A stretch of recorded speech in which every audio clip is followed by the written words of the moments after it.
welcome everyone to episode 2 of Cloudy with a Chance of Insights, a fortnightly podcast available on most podcasting platforms where we discuss Microsoft Cloud in all its breadth from Azure, modern work, possibly via Dynamics and security.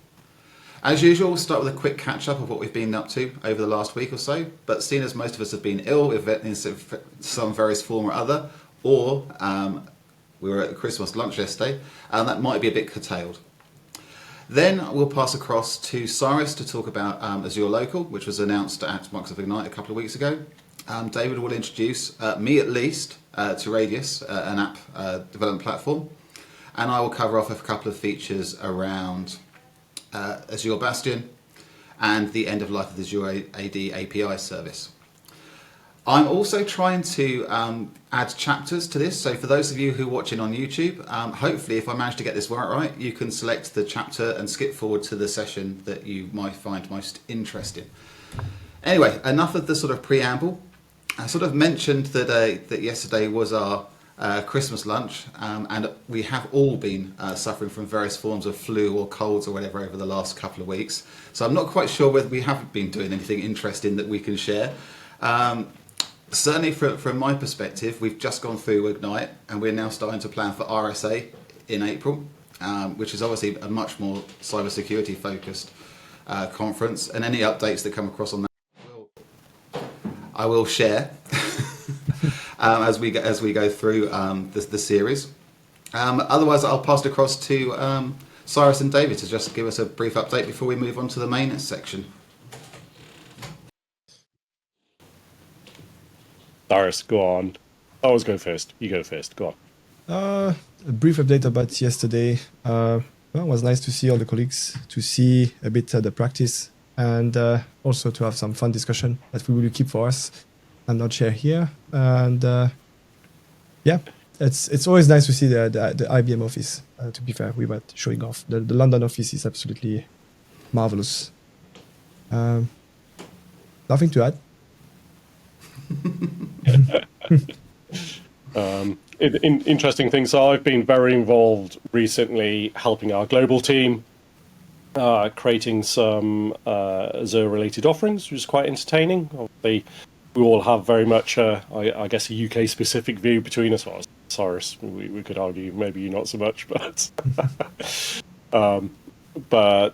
it certainly gives you a broader perspective. And I think, Richard, you're in a global team as well, and it's my first dip into sort of the global arena within IBM, and being able to have those conversations with a broader set of people is quite enjoyable, actually. So. It does have its benefits. It also has its drawbacks as well. In the sort of again, this is a very IBM-y thing, but in the sort of differentiation between a global offering and then the offerings that get sort of more used within the local regions, which is a nice sort of balancing act of how you actually sort of develop those offerings across the regions and have some sort of level of consistency as well, which is really important. Yeah. Excellent. So, as I said, that piece might have been a bit curtailed because of everything else that's been going on. But I know that we're still, at least I am, going through the Ignite sort of reams of information that was presented there, especially seeing as we know from last episode, I missed the first day in person. So I know that Azure Local was quite a big focus that came up within the conference, and I know that sort of fits in very much with Cyrus's world and with yours, David, as well, especially with the sort of connection with Azure Arc as well, around how those local instances are managed. So I'm going to pass across to Cyrus, who's going to educate me and hopefully everybody else around what Azure Local is, how we would potentially use it within an organisation, and then hopefully we can sort of have a conversation around what that actually really looks like, especially how we integrate that into a wider service.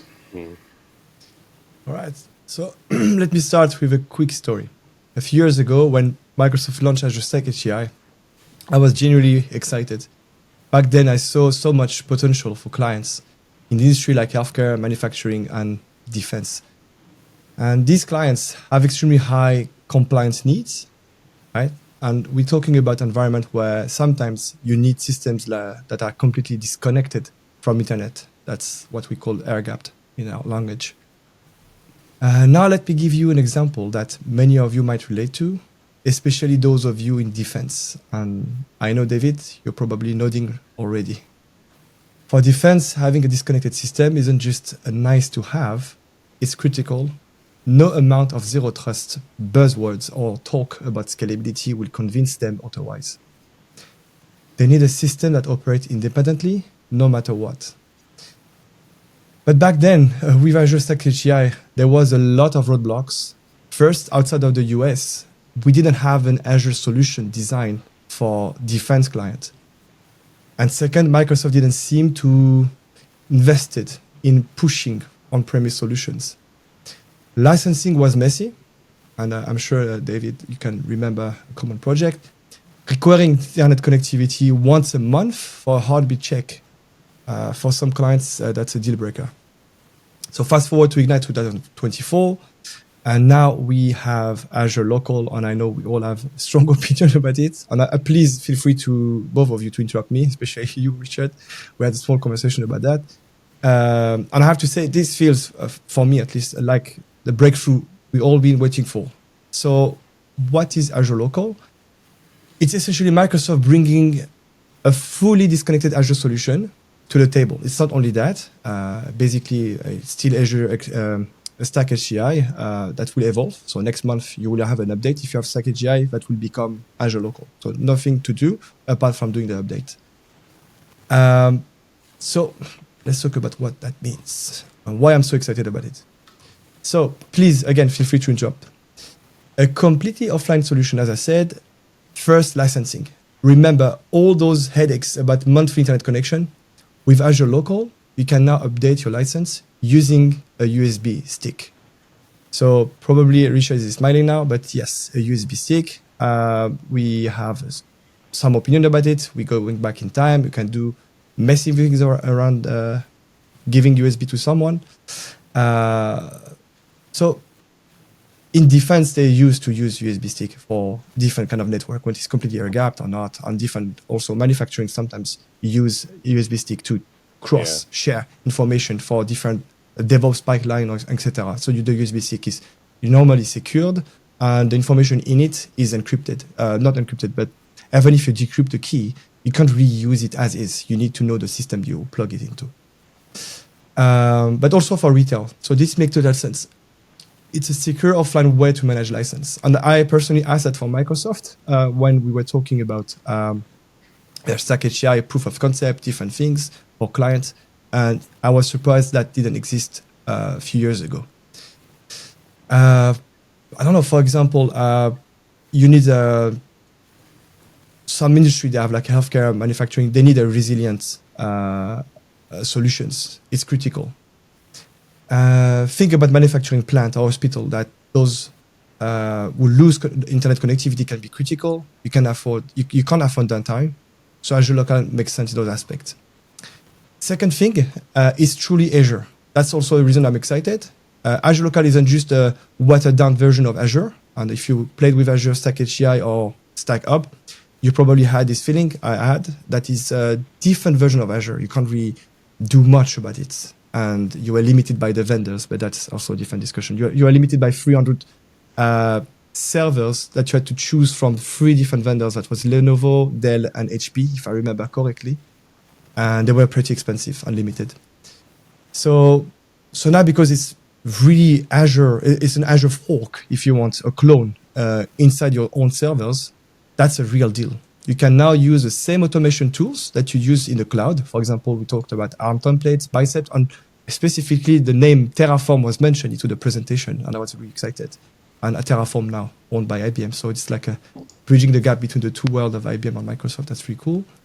And it's a huge leap forward from Azure Stack HCI, as I said, where automation was limited, and now it felt more like a clone for extension on Azure.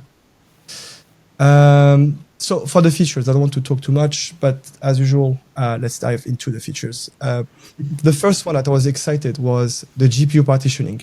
And this is huge for AI development and also for AVD. Imagine running intensive AI workloads completely on-premise, and you can use your own infrastructure. You can use your own servers, even cheap hardware. I know, Richard, you shared a video yesterday with us, but that's exactly the one from Microsoft. If you check online, 2 weeks or 3 weeks ago, Microsoft shared a 9-minute video of someone setting up on the really cheap servers, old HPE ProLine servers, with the USB stick you can install literally the whole Azure servers and create your own cluster. And I will mention after that what you can use instead of AD. The second thing is software-defined networking.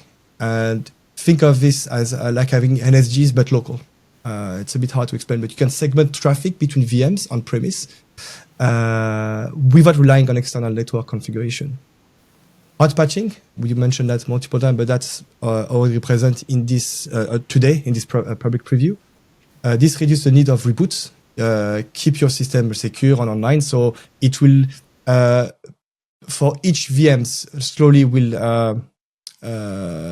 implement the patch, and you can control when you want to do the patching. So once a month, you receive a full stack package for the updates, including the drivers of all the main vendors, and it's really a complete package, and you can choose when you want to do that.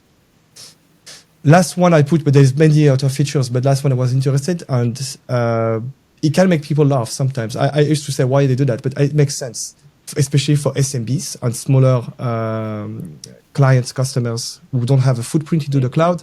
Local identities. So if you don't want the complexity of a local Active Directory domain services, this feature is perfect for your environment. So basically, you set your own a set of user and password, and you're good to go. It can be running for proof of concept before going into the cloud, because whatever you develop as an automation into Azure Local can then be reused also into Azure. It's two ways. So finally, let's talk use case, because Azure Local isn't just for one type of client. In defense, as we said, you now have a true air gap solution. For healthcare, critical machines can keep running without each, even during connectivity outage. In retail, I know that this example was used multiple times. If a shop loses internet connection, point of sale system can still function. So that was still the case with Azure Stack HCI, but now it's easier because normally the retail, they already have some footprint into Azure, and it's just you synchronize them, and it's the same system. It's just like truly edge solution, because before we called it edge, but it was not really edge solution. And the manufacturing car production line can keep moving no matter what. And probably lastly, and I will finish that. I have plenty of notes, but I will finish with that one. Microsoft is also making it easier to get started. OEM vendors like Lenovo, Dell, and HP can now bundle Azure Local license directly into their hardware packages. And if you remember Azure Stack HCI, it was completely different. You had to order the hardware for the vendors, then the vendors had to negotiate with Microsoft, and then you had a free-party solution with Microsoft. It was a bit a mess for me to understand. Maybe it was easier for different people. For me, it was very difficult. No. Now the vendors, you deal directly with them. It's all in one shop, and it's easy, and you can directly set it up and go. Yeah. So it's low cost, easy to deploy, and you don't need a massive IT team to get on running. Yeah. I want to finish with that. I really want to discuss now or later on having your thoughts, because there's so much to say about Azure Local. Is it going back in time? Does it make sense for everyone? I'm really interested. So if anyone watched the YouTube video, please comment. We are really interested by your opinion. I get excited maybe for nothing. Maybe there's some gap I don't see, and I want your both thoughts. I think this is interesting, and I'm going to do a little bit of my usual sort of reminiscing around this. So about 8 years ago, give or take, I was peripherally involved in one of the first Azure Stack instances at I'm probably not allowed to say, but at an organisation in the UK. Let's keep it that way. And going from that instance, which was very, very much a sort of custom piece. You know, there's only 3 suppliers I think that you could get the hardware from. It's like HP, Dell, and one other, which I can't remember off the top of my head. So you did end up with this really sort of weird 3 or 4 way sort of agreement with the customer, with Microsoft, with the hardware supplier, and in this instance with the SI who was actually sort of doing the delivery and maintenance of the system. So I think it's going to be really interesting if we have a much lighter weight, because obviously there's going to be 3 variants of this according to Microsoft based on that. 2 are in preview at the moment, which is Azure Local, and then the disconnected, what's it called, disconnected edge or disconnected option, whatever you want to call it. And then the second sort of option is the Azure Stack HCI, which is the current variant flavor, whatever you want to call it, that's out there at the moment. So I think it would be really interesting to see what happens with Azure Local, because it does in theory mean that you can then take, you know, a small, relatively small server, stick a USB stick in it, which I must admit I'm frowning at, because I'm looking at this going, oh, I can't see any way that could possibly go wrong. You know, hey, go and plug this server into your network, stick this USB stick in, and just let it do its stuff, and we're going to do some stuff over here. That's never going to go wrong, is it? However, it does give people the flexibility, especially if they want to run workloads at the edge. I mean, so the example I think given at Ignite was Coles, the sort of Australian supermarket. Yeah. Admittedly, they were using Stack HCI to do this, but it did mean that they could have this in, I don't know, like 1,000 stores running local pieces. The demo they gave was around sort of AI on sort of monitoring like footfall, for example, within the stores, which makes sense because you don't really want to be sending all that massive data back into a central hub and then manage it, let alone any sort of compliance and regulatory issues that might well raise. And if you're looking at hospitals, I mean, in the UK, the trust in the UK is not just one location, it's multiple locations. So again, it might make sense to actually use that to deploy across into the different hospitals, have a measure of, privacy and security because they are isolated incidents.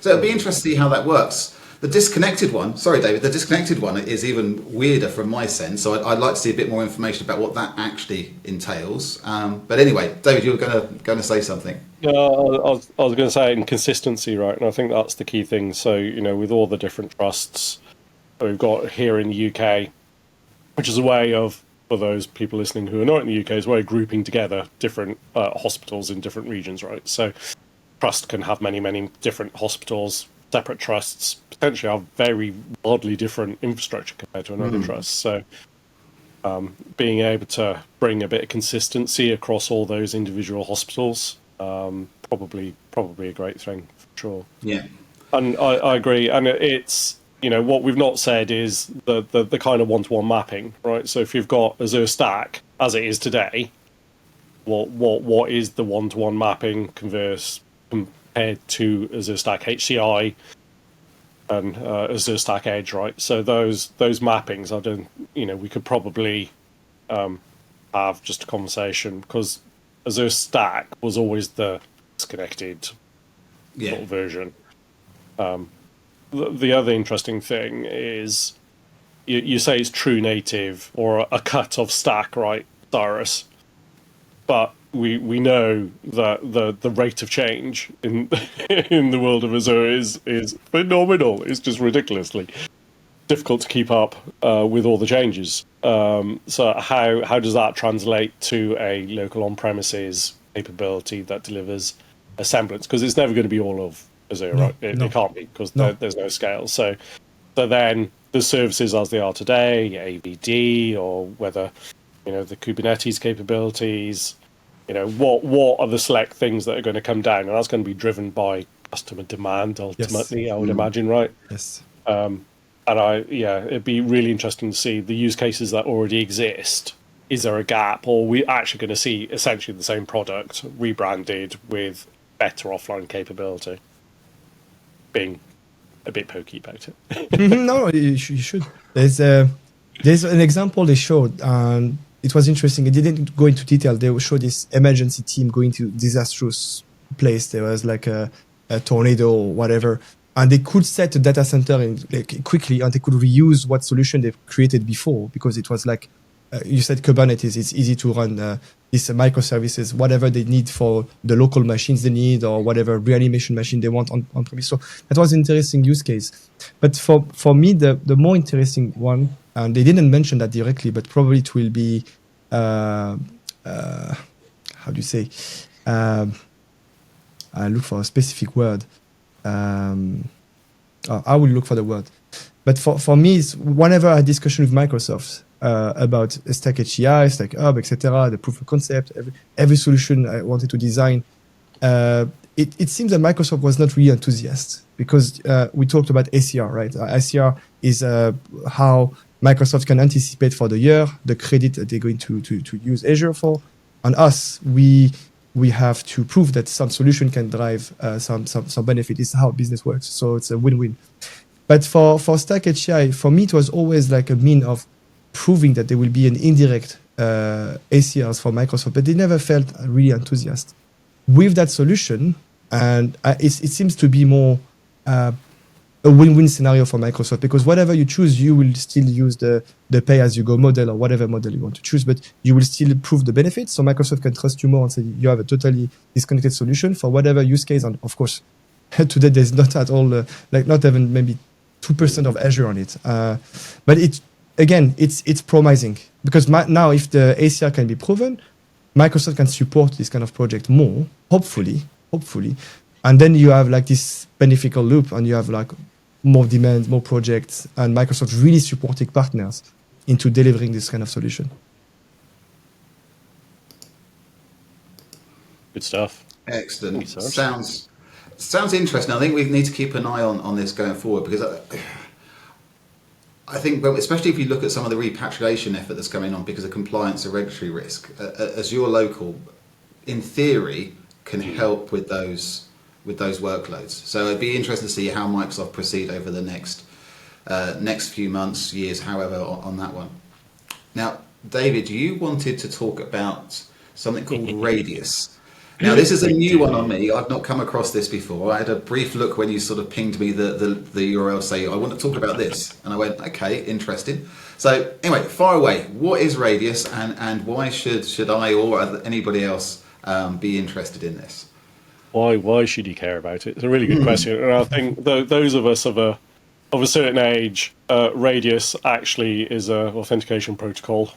And it confused me for a while as to why they even picked that name. I was very confused when I saw it first.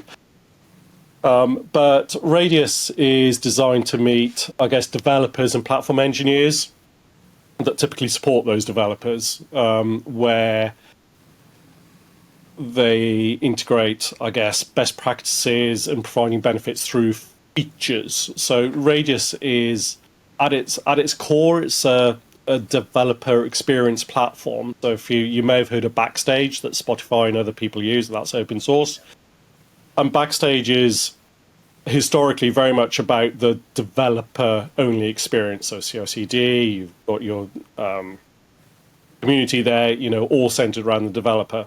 Radius sort of takes that and adds those of us who are in structure and kind of bring them together, which is really, really nice. And it's really driven through the need, well, I say the need, to help bring standardization across that process, because stuff gets chucked over the wall, right? Here's my CI/CD pipeline infrastructure, go make it work, or vice versa. Here's a landing zone, go work with it, you don't have any choice. Radius brings those together into recipes. So you can have a recipe that has a bunch of infrastructure stuff, a bunch of application stuff, and you can visualize it in an application graph. So using that, you can actually massively improve both understanding of applications and how they work, because that's still today, even, I don't know about you guys, but I go into organizations today, you say, how does that application work? Oh, well, Bob's left 2 years ago and he was the one that knew the application. So being able to visually capture what that looks like, and then for perpetuity, then be able to build on it, I think that's really, really important. The other thing it does is that it works multi-cloud. And this sent me off on a tangent. And I probably, everyone has a different view, I think, of what multi-cloud actually means. Because, give me a definition of what multi-cloud means. Well, we use clouds. Okay, well, that's fine. But what do you use two clouds for? And reading through some of the Microsoft stuff, Microsoft sort of call it, they've got three broad categorizations of multi-cloud. So you've got multi-cloud enterprise. So you've got some apps deployed on one cloud, some apps deployed on another cloud, and that's kind of the whole multi-cloud.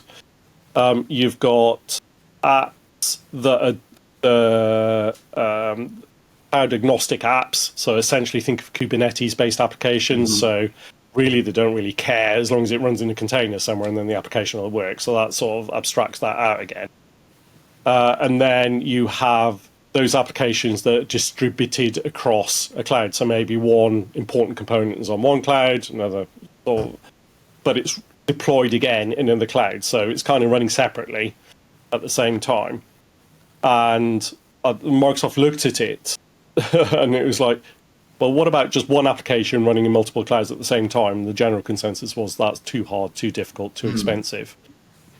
So it was quite a useful tangent for me to go off because, certainly in IBM, we talk about hybrid cloud, we talk about hybrid multi-cloud, we talk about hybrid by design.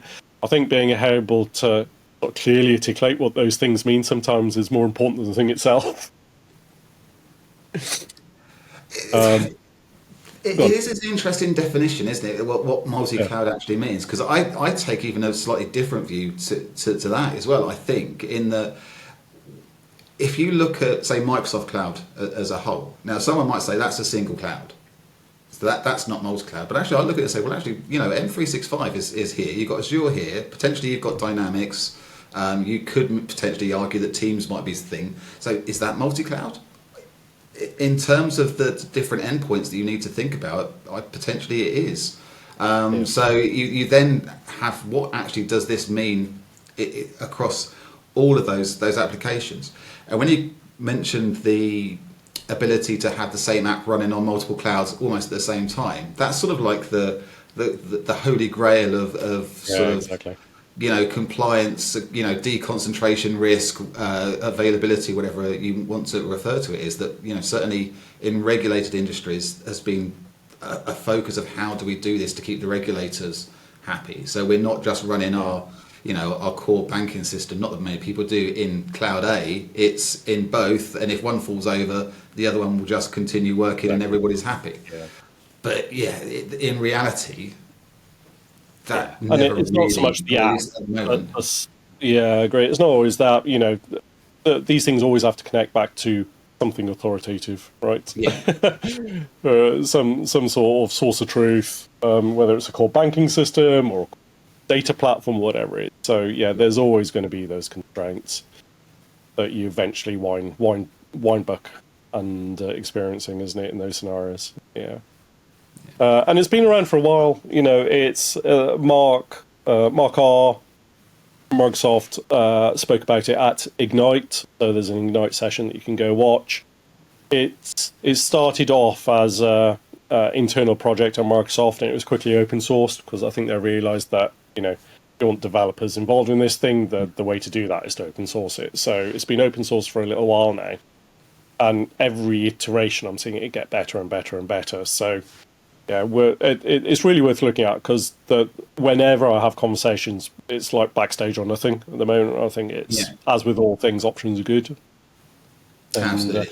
There are instances, I think, where backstage absolutely is the right thing. Equally, Radius may well be a better fit in some instances for other orgs. So, go take a look. Absolutely. And for anybody interested, the links to everything that we're talking about will be in the show notes or in the description for YouTube. So if you're interested in looking at Radius, don't worry about searching. We will provide a link to the right place. I'm going to be very quick with my thoughts this week. There was one thing that sort of struck me, and it was almost the first video that I watched from Ignite once I'd got back, is the Bastion service. So this is a bit of a weird one for me, and I get very frustrated when I go into organisations and still see they're using jump boxes left, right and centre, or even not even using jump boxes and letting people go directly into the underlying VMs or services. So Azure Bastion now it has a premium offering, or is at least in preview for a premium offering, and that provides 2 additional features, for want of a better word. So that's sort of private endpoints. So previously you only really had a public IP address for the Bastion service, and now you can have a private IP address, which means that you can at least obviously have some level of sort of obfuscation or security around that. And the second one is session recording. And I know that, David, you were actually interested or excited about the session recording functionality. But again, that adds an extra level of sort of functionality around that service. It makes it more compelling. And I just wish that I saw it more often when I go to organisations to look at their estates. The second one actually just came up in a feed from somewhere, which is that the Azure AD Graph API is retiring, so it's becoming end of life. So I think it's February next year. It's going to be end of life. Now I don't know how many people are using this still, and I think that's part of the potential risks here. So having a look at the article that Microsoft is recommending 2 actions. Surprisingly, one is find out which applications are still using it, and the second action is mitigate those actions, those applications. But one of the things that did sort of pop up in the article that I thought was interesting, or at least something that I hadn't initially thought of, is that obviously a lot of third-party apps that you've got in your estate might be using this either as an authentication mechanism or as some sort of query based, and you won't necessarily know where those are. So yes, it's very important to go and have a look. There is the option to extend, so there's basically a feature flag that you just have to flip that will then sort of extend that end of life until I think it's June. But again, I'll link to the article so you've got the information. So anyway, that was 2 things. Azure Bastion service now has a premium feature, and then the Azure AD API end of life. It's really, what's it being replaced with? Do you know, Richard? I think they're going to use the Graph Microsoft API, Graph. so the Microsoft Graph. Okay. Yeah. That makes sense. Yeah. It's probably worth a conversation in and of itself, because that thing is just getting your head around the whole graph that's available for you to be able to query across all the products is Absolutely, and in a separate context as well, the Graph is the sort of mechanism behind a lot of the co-pilots as well from Microsoft. So I'm sure everybody's seen the sort of diagram about how it works, but in effect all that happens is the Graph the LLM behind Copilot modifies the prompts in effect and then calls the Graph API. I mean, I'm sort of really simplifying it, but as if we have to sort of then really understand what the Graph API is capable of doing and what it's doing in order to make sure that we're using those tools in the right way as well. So it is a complex beast that I think gets sort of obfuscated and hidden away a little bit. Anyway, as I said, those are my 2 items. And wrapping up, there was a couple of news stories that sort of caught my eye, one of which was related to anybody who watched we called it episode 0, but basically the first episode of the pod, which was, I think David mentioned Intel, and there was a concern about what was going on with that. But obviously since that episode aired and was recorded, the CEO has resigned or retired. Yeah. So Pat Gelsinger left, I think, with almost immediate effect on December the 1st.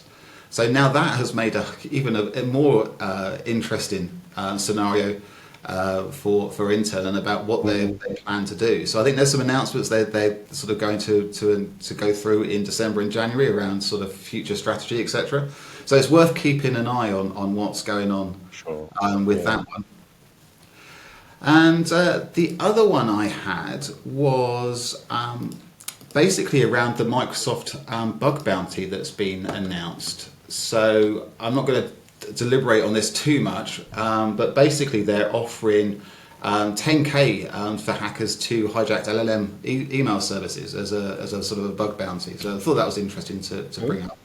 And it does relate to a certain extent with some of the cybersecurity hacking prizes, for want of a better word, they announced. Again, links to those for anybody with wants more information will be in the show notes. Anyway, as Cyrus went first for the last one, I'm going to pass it across to David, who was going to talk about Mars, i.e. not the chocolate bar in the UK. I don't know whether they have that chocolate bar in other countries, but it's a chocolate bar in the UK. And also a planet, but it's none of those 2 things. So David. None of those 2 things. You're absolutely right. Funnily enough, another Gen AI project from Microsoft Research. Favorite place to go peruse over the weekend. And Mars is, I guess, was simplify because there's a lot of very complicated stuff buried in it. It's like a super smart simulation engine for financial markets. So it uses AI to mimic how markets behave kind of in the real world. That's pretty cool when you think about how do you simulate the markets in the world, right? The world's quite big. And it creates scenarios of how people and businesses trade in financial markets. So I guess think of it as an advanced what-if machine, right? So for the finance world, and it basically takes lots and lots of data. Obviously, that's how these things work, specifically around market trades, and then uses AI to learn the patterns, and then it recreates those patterns and does some predictions. So obviously, why does that matter? The tool can help investors, banks, researchers obviously better understand risks, improve the strategies, make better decisions. A bit like having a crystal ball that's powered by data and AI. But it was really interesting to me because that used to be the purview of data science, right? That there were people sitting there crunching numbers, doing all this stuff. And maybe it's just me, but my brain can't comprehend the link that the AI is doing all that data science work in a large language model, and instead of all these very, very clever people doing it. So for me, it stood out for that reason alone, to be honest, other than the fact that it's frigging amazing. So, Absolutely. I don't know if anybody's read any of those. I'm going to get the name of the author wrong. Michael Lewis, I think it is, who's did like The Big Short and Flash Boys and Liar's Poker, which are very interesting books for anybody who's interested in that sort of business, where they all deal with like the quants and the sort of the big sort of data analytics pieces that all these sort of major financial houses build their business around. And in theory, if you can build a model that actually accurately sort of works with that, and who knows what that will do. Yeah. Set me to thinking. Oh, go on. No, sorry, you go. I was going to say, set me to thinking. I think there should be a new project, Project Gaia, and that is the equivalent, but for the planet, right? So you look at ecosystems on the planet. So Project Gaia will give you the sea ecosystem, or land or whatever, and be able to model things that way. I think that'd be cool. I know you also had. I know you also had another AI piece, because we were testing this before we started recording to see whether it would actually work or not. So fingers crossed that this does work. So you've been working with a music sort of production creation AI tool. No, it's crazy. And I probably should have said this at the outset because it's a bit more fun than news. But anyway, so yeah, as you can see, I've got my Christmas background. Hopefully you can see it. I've got a little fireplace for those that aren't watching and listening. I've got a roaring fireplace. I've got a window of snow coming down, and it's a lovely background of a log cabin, which I desperately wish I was in rather than my shed outside. But I wanted to do something a bit different this year as well as that. So I thought I'd do a little Microsoft Christmas song. So I used ChatGPT, and there's a plugin for ChatGPT that will actually write lyrics for you. So I used that one. And then I wanted actually something to execute on those lyrics. So I found a website. There are many. Cyrus pointed me to one as well. And if I quickly press play, there were two. There was a girl band and a boy band. I'll probably pay about 30 seconds of that, sorry, Richard, so people can get a good feel for it. So let's go for it.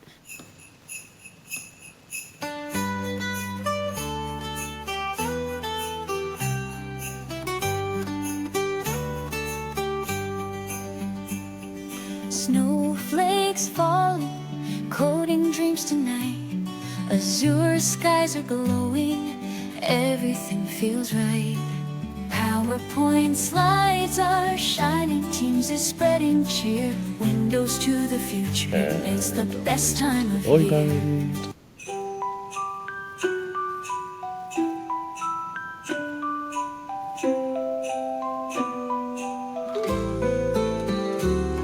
Snowflakes falling, coding dreams tonight. Azure skies are glowing, everything feels right. PowerPoint slides are shining, Teams is spreading cheer. Up there we go.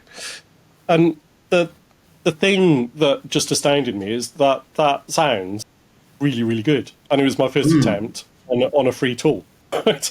I was like,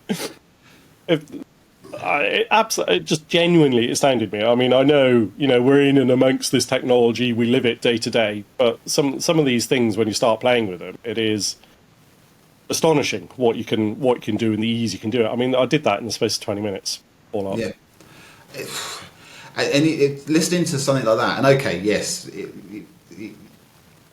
I'm not even sure how to describe it, but listening to that, you can sort of understand why some of the creatives are actually really sort of starting to get worried. And there's numerous court cases, especially in the US, over this at the moment, from creatives, saying, you're stealing the work or whatever it might well be. But you can sort of understand where their concerns are coming from. Because you can sort of imagine that, I don't think with the PowerPoint lyrics, becoming a Christmas hit in the UK, because we've had worse, the blogging song, for example. And for anybody outside the UK, you need to go and search that up. But that did become number one in the charts in the UK, weirdly. But yeah, it's sort of quite scary. And I've played around with some of the image generation pieces, and you can still look at it and go, actually, that's not quite right. They don't do hands properly, or they can't spell words right in some instances, etc. So if you look carefully, you can, in most cases, see the sort of differences. But I mean, a lot of pop music is manufactured anyway, so can you really? I was going to say the next step for me would be to try and get a music video to go with it, right? Yeah. I was sort of hoping Sora might be able to do it for me, but it's not available in the UK, which is very sad. Excellent. And Cyrus, over to you to sort of wrap us up with this. It would be hard to keep you hyped, because that's less interesting than the Mars one. I was really excited by this one. I was Googling about while you were talking. It's really interesting. So just for the audience, we didn't talk about our news before we joined that session, and that's really interesting that we align in the news we look for, because some of the news was similar to what I wanted to share. So I'm going to do more headlines reading, but also some comments. But just before, Richard, for the API call that will change soon, is it the tool? Is it Microsoft Defender for application, for apps, for cloud apps? Sorry, that can detect all these kind of API calls that are made to detect those applications. I'm sure that can be used. The article doesn't reference it. I think it gives a PowerShell script that you can run. Okay. And there is a recommendations panel in one of the portals that lists some of the applications that you want to go and have a look at. Yeah. But I don't think it mentioned Defender. Let me just have a... That brings back memories of doing the same thing on domain controllers. Do you remember doing that, Richard? Who's accessing the PDC emulator? Yeah. Defender's not mentioned in the article, but in theory, I suppose, yes, it potentially could do that same piece. Or probably I shouldn't have said, because I have access to so much private preview, but yeah. Gosh. Yeah, we'll probably cut that, but or not, we'll keep it. But okay, so the news. So I'm happy you mentioned Intel, but before that, we'll talk about AI. And there's this headlines I'm going to just share, is growing acceptance of AI in the workforce. A recent KPMG US survey revealed that 50% of US workers acknowledge that automation and AI have enhanced their job skills, with nearly half believing these technologies will create a new careers opportunity. Despite some concerns about job displacement, the overall sentiment indicates increased comfort with AI, highlighting the importance of skill development and employer investment in training.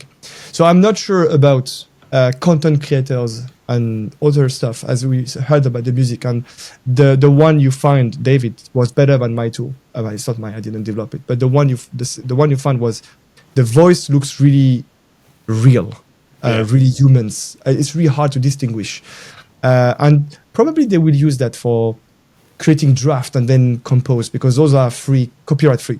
So, and it's interesting to see that last year we heard a lot about job replacement, etc. But actually, almost everyone, use AI, and I've seen it from my own personal network, from very young to very old.